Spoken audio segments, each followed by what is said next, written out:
भाद्रपद कृष्ण अष्टमी को श्री कृष्ण जन्माष्टमी कहते हैं, क्योंकि यह दिन भगवान श्री कृष्ण का जन्म दिवस माना जाता है। इसी तिथि को घनघोर अंधेरी आधी रात को रोहिणी नक्षत्र में मथुरा के कारागार में वासुदेव की पत्नी देवकी के गर्भ से भगवान श्री कृष्ण ने जन्म लिया था। यह तिथि उसी शुभ घड़ी की याद दिलाती है और सारे देश में बड़ी धूमधाम से मनाई जाती है। जन्माष्टमी के दिन भगवान श्री कृष्ण की जन्म संबंधी कथा भी सुनते सुनाते हैं, जो इस प्रकार है।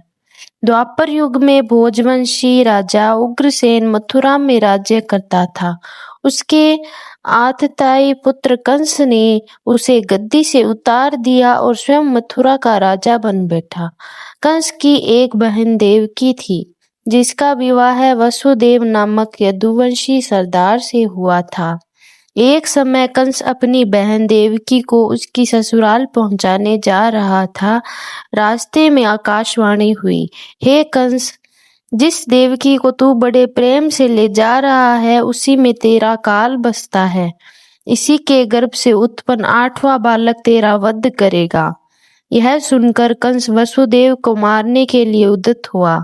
तब देवकी ने उससे विनय पूर्वक कहा, मेरे गर्भ से जो संतान होगी उसे मैं तुम्हारे सामने ला दूंगी। बहनोई को मारने से क्या लाभ है।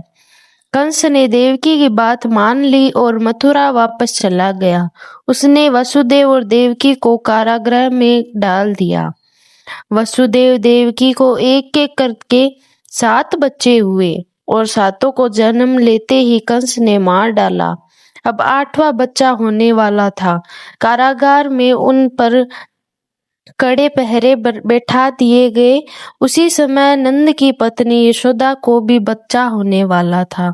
उन्होंने वसुदेव देवकी के दुखी जीवन को देख 8वें बच्चे की रक्षा का उपाय रचा।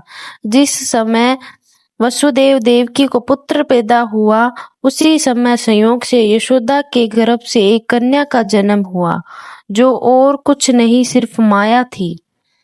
जिस कोठरी में देवकी वसुदेव कैद थे, उसमें अचानक प्रकाश हुआ और उनके सामने शंख चक्र गदा पद्म धारण किए चतुर्भुज भगवान प्रकट हुए। दोनों भगवान के चरणों में गिर पड़े। तब भगवान ने उनसे कहा, अब मैं पुनः नवजात शिशु का रूप धारण कर लेता हूँ। तुम मुझे इसी समय अपने मित्र नंद जी के घर वृंदावन में भेज आओ और उनके जहाँ जो कन्या है उसे लाकर कंस के हवाले कर दो। इस समय वातावरण अनुकूल नहीं है, फिर भी तुम चिंता ना करो। जागते हुए पहरेदार सो जाएंगे, कारागृह के फाटक अपने आप खुल जाएंगे और उफनती अथाई यमुना तुमको पार जाने का मार्ग दे देगी। उसी समय वसुदेव नवजात शिशु रूप श्री कृष्ण को सूप में रखकर कारागृह से निकल पड़े और अथाह यमुना को पार कर नंद जी के घर पहुंचे। वहां उन्होंने नवजात शिशु को यशोदा के साथ सुला दिया और कन्या को लेकर मथुरा आ गए। कारागृह के फाटक पूर्ववत बंद हो गए। अब कंस को सूचना मिली कि वसुदेव देवकी को बच्चा पैदा हुआ है।